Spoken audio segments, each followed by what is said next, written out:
nossa primeira sessão, eu fiz uma proposição de que a gente examinaria, na sequência, um conjunto de definições, de conceituais, né, com vistas a qualificar o nosso problema, né, a progressivamente qualificando o nosso problema. E começou com a definição de democracia, depois qualidades da democracia, depois império da lei, né? Depois accountability, na sequência cultura política, né?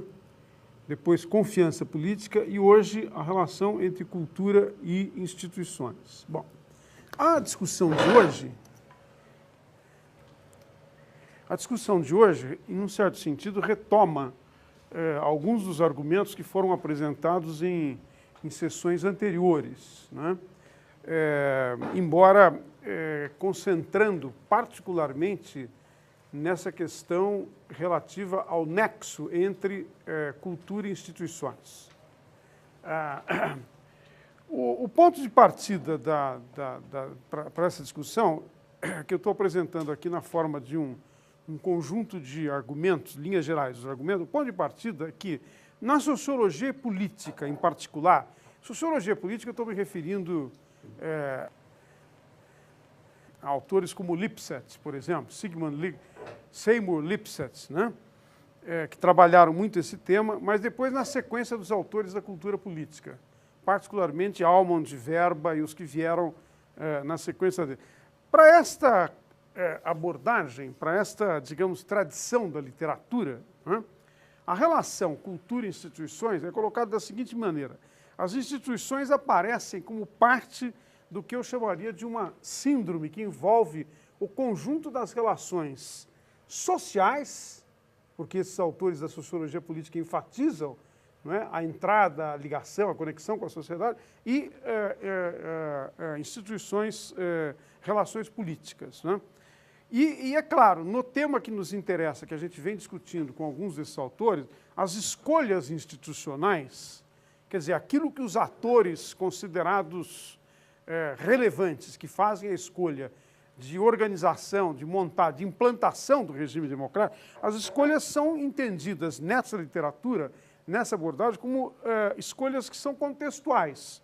Ou seja, elas estão situadas num contexto em que, ao mesmo tempo, identidades, tradições, valores, são componentes importantes da conduta, dos hábitos, das percepções e dos valores mantidos pela sociedade, né? Ou seja, são parte do que eu, numa das definições que eu fiz, eu defini como cultura política, né? Parte da cultura política. Ou seja, a cultura política, nessa abordagem mais tradicional, se vocês quiserem, da sociologia política e da própria literatura, da tradição da cultura política, a cultura política aparece como um fator exógeno ao funcionamento das instituições. As instituições têm a sua dinâmica, têm a sua estrutura, e a cultura política aparece influenciando a escolha das instituições, mas também influenciando o seu desempenho, influenciando o seu funcionamento, influenciando a maneira como ela...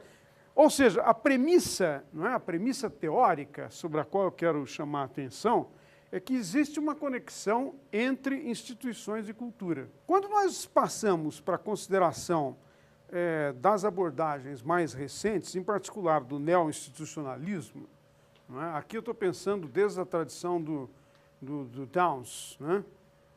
Sobre a racionalidade da ação coletiva, do voto, mas na sequência desse conjunto de autores que, num certo sentido, são os representantes, os luminares do institucionalismo, as instituições aparecem como um fenômeno à parte das relações sociais. Elas aparecem como tendo uma dinâmica própria que dada a sua autonomia, não é? Desde a crítica do marxismo ortodoxo com Poulantzas, apareceu a noção de autonomia relativa, mas depois isso foi na literatura mais crítica, principalmente do neo-institucionalismo, aparece como a autonomia que é em grande parte determinada por motivações, por motivos racionais, né? A lei de moção, ou as leis de moção, de movimento, das instituições, que, portanto, explicam a sua natureza, mas, ao mesmo tempo, seriam responsáveis pelo desempenho das instituições, são entendidas como endógenas às próprias instituições. Elas dependem, não é? A natureza e o funcionamento dependem, em grande parte, da eficácia e da efetividade das instituições. Então, num certo sentido, se vocês quiserem, para fazer um breve resumo, quer dizer, uma observação entre aspas, né? A ideia é que, feitas as escolhas institucionais com base em fundamentos de racionalidade pelos atores principais, pelos atores relevantes que fazem as escolhas, nessa concepção do neo-institucionalismo, os atores relevantes são as elites que decidem, né? Feitas as escolhas, e uma vez que as instituições sejam fiéis, digamos assim, à lógica do seu funcionamento, né, elas tenderiam a ter êxito. Essa é aquela, quer dizer, a ideia, portanto, é que não é que existe influência da sociedade, ou de alguma maneira existe uma conexão que pode ampliar ou alargar o escopo, ou eventualmente perturbar o funcionamento das instituições. A lógica interna, portanto, endógena, explicaria, não é, a natureza da... A premissa aqui é clara, né? As instituições são autônomas, não existe nenhuma conexão, nenhuma relação de determinação entre instituições e cultura ou outras variáveis propriamente sociais, não é? E a ideia do neo-institucionalismo é que você poderia verificar a pertinência do funcionamento do sistema político a partir da existência e do funcionamento das próprias instituições. Há aqui claramente uma desconexão, né?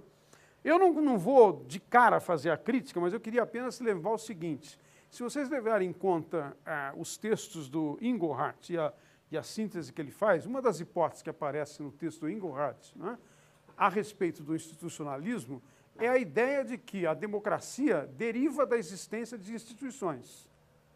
Quer dizer, a democracia seria um fenômeno posterior, né, os valores democráticos, né, a cultura política de tipo democrática seria um fenômeno posterior à existência de instituições que, uma vez estabelecidas e radicadas, né, no seu funcionamento, né, no seu funcionamento ótimo, tenderiam a levar à habituação, não é, ao acostumamento, por assim dizer, ao fato das pessoas se acostumarem ao seu funcionamento, a se habituarem ao seu funcionamento e, a partir daí, adquirirem... Bom, o problema é que aparece uma questão aqui, né?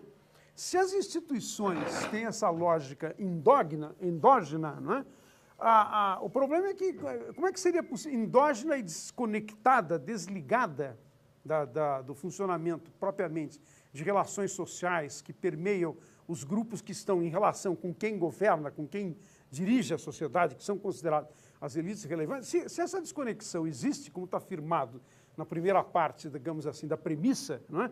Como explicar que a própria existência das instituições poderiam influenciar a cultura política? Se não tem conexão, se são fenômenos, digamos assim, autônomos, não é? Separados, não há como dizer, bom, como alguns autores que o próprio Engelhardt cita, eu tinha citado alguns deles na discussão que nós tivemos sobre cultura política. Vocês devem se lembrar, eu mencionei particularmente o Brian Barry e o Rustow, não é?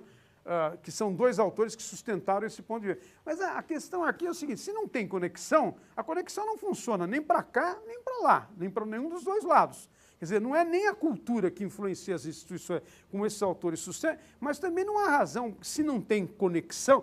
Quer dizer, para que haja, como alguns desses autores sustentam, influência, admitindo esta hipótese teórica, não é? Influência da existência das instituições, da sua efetividade, da maximização dos seus efeitos sobre valores, comportamento e cultura política, tem que ter alguma conexão. Teria que existir, do ponto de vista conceitual, algum elemento que...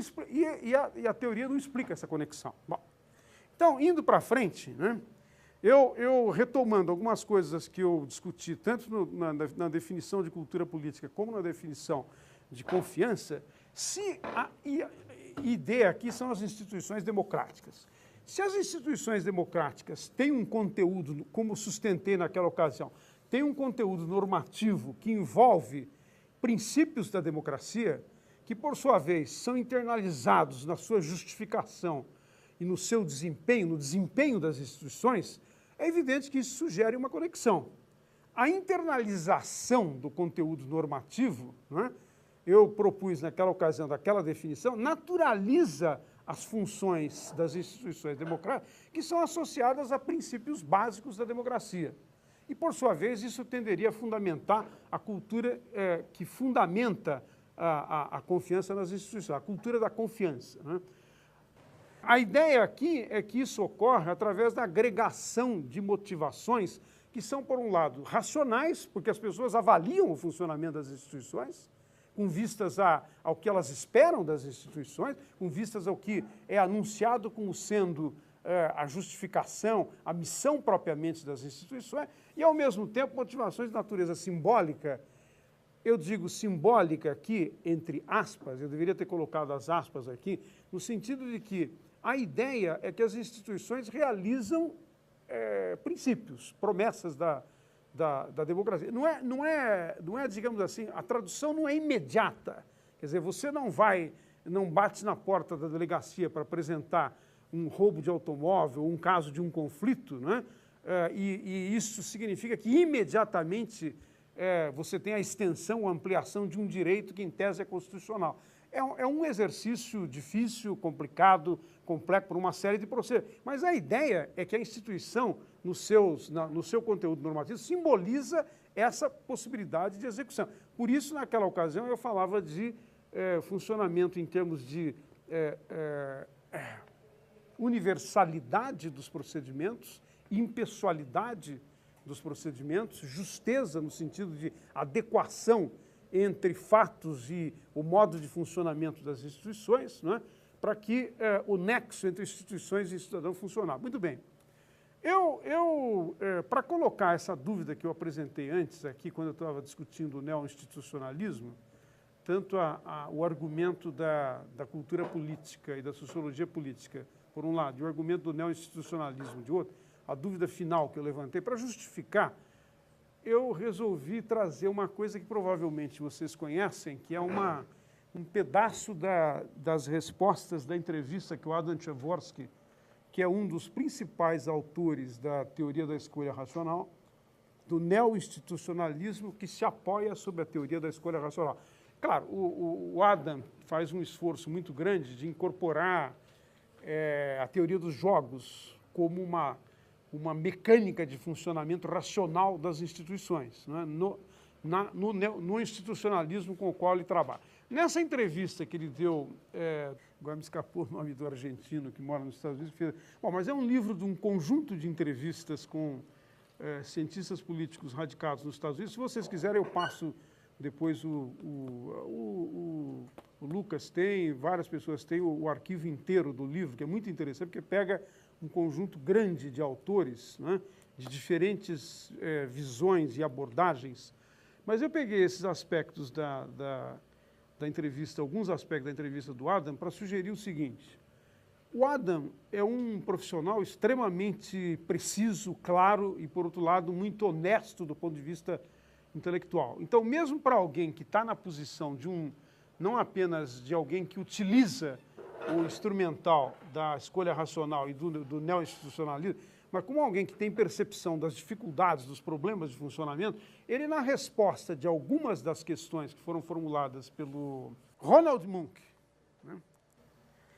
Bom, o que eles estão discutindo? Eles estão discutindo lá o que cada autor fez a partir da sua tradição, das suas fontes de conhecimento, de aprendizado, o que o autor fez, quais foram os seus temas centrais, e, ao mesmo tempo, o que ele entende que avançou o conhecimento particularmente da ciência política, né? É disso que eles estão falando, sobre as instituições. Há um foco muito grande nas instituições, então é um balanço do que avançou e um balanço das dificuldades existentes. Então, quando o Ronald faz essa pergunta para o Adam, né, se existem tópicos em que não houve suficiente avanço, que os avanços não foram suficientemente significativos, né? O Adam dá uma resposta que eu considero bastante interessante, porque ele diz, olha, nós não sabemos ainda bem direito, não sabemos por que nem quando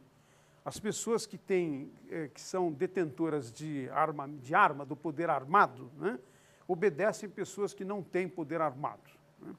Os determinantes do controle civil sobre os militares não estão inteiramente claros. Uma resposta estritamente institucionalista diria, porque as instituições criaram esta imposição. Mas o que o Adam está dizendo aqui é que isso é insuficiente. Ou então ele não diria isso. Se fosse suficiente, ele estaria dizendo, é estritamente... Então ele está dizendo, num certo sentido, que tem uma lacuna, bom, ele avança, né? Nós também não entendemos bem, suficientemente, o funcionamento dos partidos políticos, né? Esse que é um tópico extremamente, verdadeiramente importante, nós negligenciamos, nós o negligenciamos. Nós não entendemos por que os partidos emergem, por que eles aparecem, eles existem, né? Como eles emergem à existência, quais mecanismos os sustentam juntos, né? Os que organizam, e qual é, digamos assim, a glue of party discipline, é a cola da disciplina partidária, né? Até aí, eu diria o seguinte, são observações mais ou menos óbvias, porque muitos autores consideram que nós não temos suficiente conhecimento sobre essas coisas. Mas o Adam vai adiante, vocês vão ver que ele especifica em alguns casos, que eu acho que, num certo sentido, faz o link com esta crítica que eu estou fazendo ao neo-institucionalismo. Embora nós tenhamos aprendido muitas coisas sobre o autoritarismo, né, nós desastrosamente sabemos pouco sobre a estrutura das ditaduras. Né, E aí ele faz uma conclusão, pelo menos na resposta a essa pergunta, que eu achei muito interessante. Talvez a questão mais importante a respeito do enorme fluxo de literatura, de escritos nesse tópico, né, nós ainda não entendemos como a democracia pode ser compatível com a pobreza e com a desigualdade. A primeira reação que se poderia ter a isso é assim, mas isso é óbvio, né? Porque a democracia não pode, nem se propõe a realizar completa igualdade. Mas, de alguma maneira, a democracia reivindica a igualdade. Não é? Quer dizer, ela não reivindica uma completa abolição da desigualdade, mas, de alguma maneira, ela reivindica a igualdade. Particularmente na relação que, desde do momento da primeira onda da democratização, que são as revoluções liberais do século XVIII, né, se estabeleceu um vínculo entre liberdade e igualdade. Igualdade no sentido político, mas igualdade no sentido de ampliar condições em que o conjunto dos membros da comunidade política possam participar.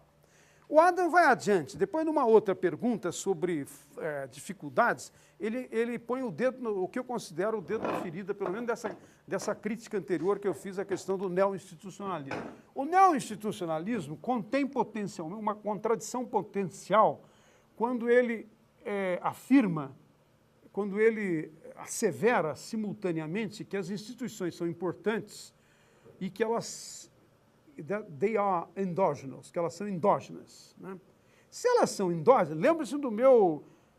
eu, num certo sentido, fico tranquilo em colocar essas questões, porque... Não, é para trás. Porque essa dúvida que eu estou levantando aqui nessa observação, a natureza endógena, se isso dificulta... É uma dúvida que faz anos que eu tenho em alguns textos, até eu tenho formulado digamos, esta indagação para o neo-institucionalismo. E ele, a meu juízo, toca nessa questão. Claro, do ponto de vista dele, como observação de alguém que está procurando responder e, ao mesmo tempo, mostrar, indicar, apontar em que direção esta abordagem resolveu problemas ou não resolveu. Ele não está criticando o conceito, mas ele está mostrando uma insuficiência interna do conceito. Né? O problema, se as instituições são endógenas, então, quando nós temos que sort out, nós temos que responder, falar ou expressar os efeitos das instituições e as condições... Não, perdão. Ele diz, se as instituições, como em tese, a teoria afirma, elas são endógenas, né? Nós temos que, para poder to sort out, quer dizer, para explicar os efeitos e organizar o conhecimento dos efeitos das instituições, nós temos que, por um lado, explicar os efeitos e, por outro lado, as condições segundo as quais, ou baixo as quais, esses efeitos funcionam, não é? A questão metodológica central na política comparativa, ele diz, é o problema do bias na seleção, digamos, de uma perspectiva que poderia tornar menos eficaz, não é, o conhecimento do ponto de vista universal. Enquanto nós temos métodos para enfrentar esses problemas, diferentes métodos são baseados em diferentes concepções e oferecem conclusões que não são inteiramente consensuais, são disparatadas. Quer dizer, eu entendo essa observação como a observação de alguém que está dizendo, este é um problema que não está inteiramente resolvido, a respeito do qual não existe suficiente consenso na literatura, e existem entradas diferentes, todas elas legítimas. O Adam não está dizendo aqui que as diferentes entradas são ilegítimas e que apenas a entrada do neo-institucionalismo seria capaz de responder, né? Aí ele dá um exemplo. Isso é particularmente verdade para os estudos de estatísticas do impacto das instituições em geral. Mas isso se torna particularmente mais importante ou proeminente quando nós estudamos a história. Se tudo é past dependent, ou seja, tem relação com a tradição e com a construção histórica, não faz sentido falar do impacto das instituições. Ou seja, se vocês quiserem retomar as minhas observações do início dessa apresentação, isso significa que as escolhas institucionais e os seus eventos têm que ser vistas num contexto, contextuais. É isso que quero dizer. É isto a que este aspecto faz referência. Se você de alguma maneira entende que do ponto de vista do desenvolvimento histórico, não é, existem elementos, não elementos que em cada um per si completam o conhecimento, mas são elementos importantes para agregar conhecimento, numa perspectiva past dependent, não é? A ideia de que as instituições são endógenas e se explicam por si só é insuficiente. É isso que está dito com toda clareza aqui, né? Para identificar o seu impacto, quer dizer, das instituições, nós precisamos, de uma maneira mais sistemática, pensar sobre histórias contrafactuais, nas quais as diferentes instituições que teriam existido, não é, pensar a respeito de diferentes instituições que poderiam ter existido em certas circunstâncias históricas. Ou seja, eu entendo que aqui também o Adam está sugerindo o seguinte, eu não posso tomar o que existe, essa ideia de que toda vez que aparece a reforma política as pessoas dizem, não, está tudo muito bem, eu não posso tomar o que existe como necessariamente o paradigma que realiza aquilo para o qual as instituições existem, quer dizer, a democracia, né? Eu tenho que tomar isso como parte dessa reconstrução past dependent, na qual tem tradições, etc., que explicam um determinado modelo, que explicam um determinado padrão num determinado momento, mas não necessariamente, não é, dá conta completamente da missão para o qual esta escolha institucional foi feita. Ele vai ainda adiante. Eu quis recolher essa última observação, porque acho que ela também tem relação com as discussões que a gente tem tido aqui. O entrevistador pergunta, você enfatiza as dificuldades metodológicas de fazer referência, ou de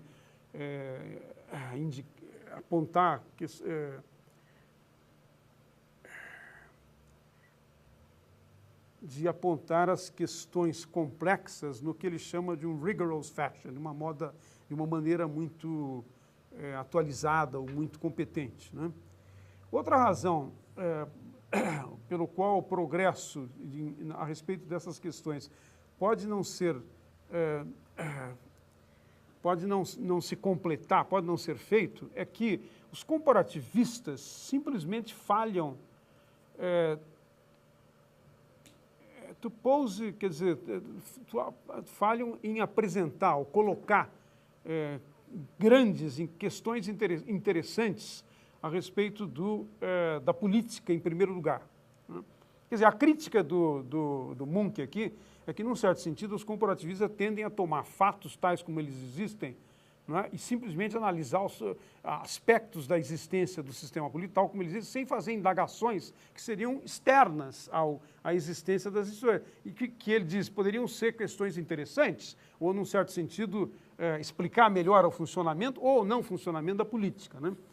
Então, o Adam volta à questão. What is it that we are not asking? O que é que nós não estamos nos perguntando? Certamente, nós não estamos nos perguntando what does all that we do know add up to?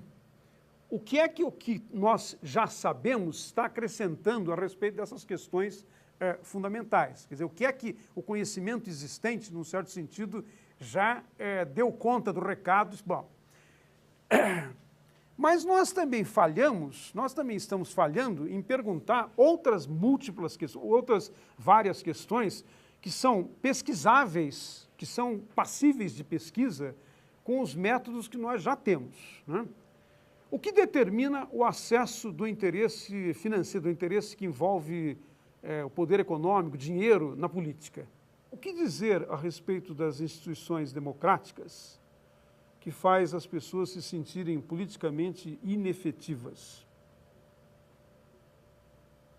Por que essas instituições, as democráticas, perpetuam miséria e desigualdade? Bom, o ponto pelo qual eu achei que seria interessante trazer isso para essa discussão de hoje é porque eu acho que essa visão, essa perspectiva, essa avaliação que o Adam faz de até onde o conhecimento alcançou, num certo sentido, mostra avanços, mas também mostra pontos de estrangulamento, pontos de vazios em que nós precisamos avançar mais. Nós precisamos acreditar. E alguns dos quais dizem respeito exatamente à nossa discussão dessas últimas 2 ou 3 sessões, né? Então, para avançar, para ir mais adiante nessa discussão sobre a relação cultura e instituições, que eu estou problematizando, como eu apresentei de início, né? A gente nunca esgota completamente, porque esse é um processo mesmo lento, difícil de ir compondo problemas. E quando você está diante de uma situação que rema contra a corrente, que é mais ou menos predominante, como no caso da ciência política, isso é menos óbvio, é menos imediatamente perceptível. Então é assim mesmo. Tem coisas que a gente vai conseguir, num certo sentido, classificar e qualificar como questões teóricas e como possibilidade, e outras vão ficar dependendo de mais debate. Mas, portanto, eu estou remetendo para a discussão. Eu chamei a atenção aqui para alguns poucos pontos do que eu entendo ser, em relação ao dilema que eu coloquei entre cultura e instituição, e que eu acho que perpassa pela entrevista do Adam, em relação a esses dois aspectos, algumas coisas específicas da contribuição do Engelhardt, que eu acho que pode representar um ponto de partida para a discussão. Não estou dizendo que liquida o problema e nem que elimina dúvidas, eu estou dizendo que são contribuições que agregam para uma melhor compreensão daquilo. Bom, a primeira coisa na contribuição do Engelhardt é que acho que é muito claro nos 2 capítulos iniciais que vocês leram e que nós discutimos mais na última aula, né, na última sessão, é muito claro que a perspectiva que ele adota para tratar do fenômeno democrático é uma perspectiva distintiva, porque ela tá propondo tratar do problema da democracia,